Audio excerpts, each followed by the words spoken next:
امریکہ ایران جنگ بندی کے لیے اسلام آباد MOU کی 60 روزہ مدت ختم۔ مفاہمتی یادداشت کے تحت 60 روز میں مذاکرات مکمل کیے جانے تھے۔ ایران اور امریکہ کے درمیان مذاکرات تعطل کا شکار، جنگ بندی میں توسیع کے باضابطہ تصدیق سامنے نہیں آئی۔ امریکی صدر کا سعودی عرب، ترکی اور پاکستان کے درمیان دفاعی معاہدے پر رد عمل۔ کہا کہ معاہدے پر بہت خوشی ہے، تینوں ممالک کی عظیم قیادت کو مبارکباد پیش کرتا ہوں۔ وزیر اعظم شہباز شریف کا ڈونلڈ ٹرمپ کے بیان کا خیر مقدم۔ لبنان پر اسرائیل کے حملے ترکیہ کے لیے تشویش کا باعث ہیں۔ ترکیہ کے صدر نے واضح کر دیا۔ رجب طیب اردوان نے کہا کہ خطے میں فوجی کارروائیوں پر انقرہ گہری نظر رکھے ہوئے ہے۔ خطے میں امن و استحکام کے لیے کشیدگی میں کمی ضروری ہے۔ امریکی فوجیوں کو ہلاک یا گرفتار کرنے والوں کو $30,000 انعام دیا جائے گا، ایران کا اعلان۔ ایرانی فوج کے سربراہ نے کہا کہ اگر یہ کارروائی کسی خاتون کی جانب سے کی گئی تو انعام دوگنا دیا جائے گا۔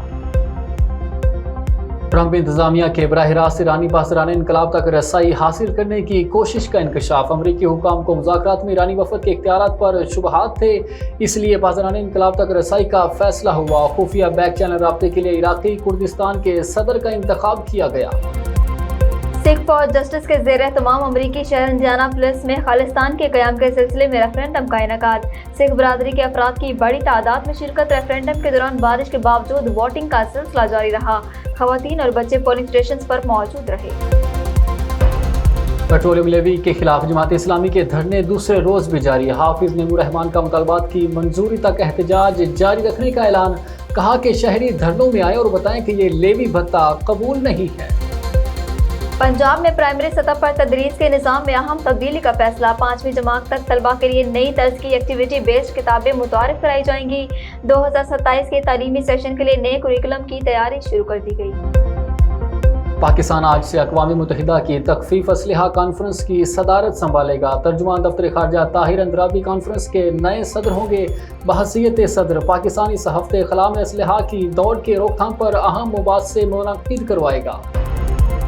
کینیڈا کے شہر مسیساگا میں پاکستان فیسٹیول کا انعقاد۔ پاکستانی کمیونٹی کے ہزاروں افراد نے شرکت کر کے ریکارڈ قائم کر دیا۔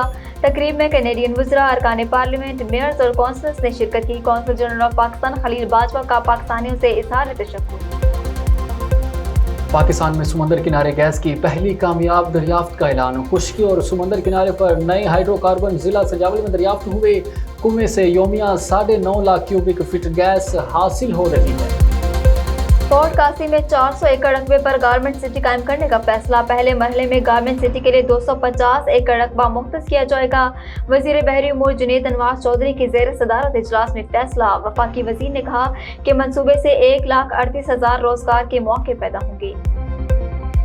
لاہور میں پولیس اہلکاروں کی ٹارگٹ کلنگ کے واقعات کی تحقیقات جاری۔ قانون نافذ کرنے والے اداروں نے خصوصی رپورٹ مرتب کر لی۔ واردات کی منصوبہ بندی، ملزمان کی نقل و حرکت اور فائرنگ کے واقعات کی تفصیلات سامنے آ گئی۔ پولیس کا کہنا ہے کہ ٹارگٹ کلرز کے نیٹ ورک کے قریب پہنچ چکے ہیں۔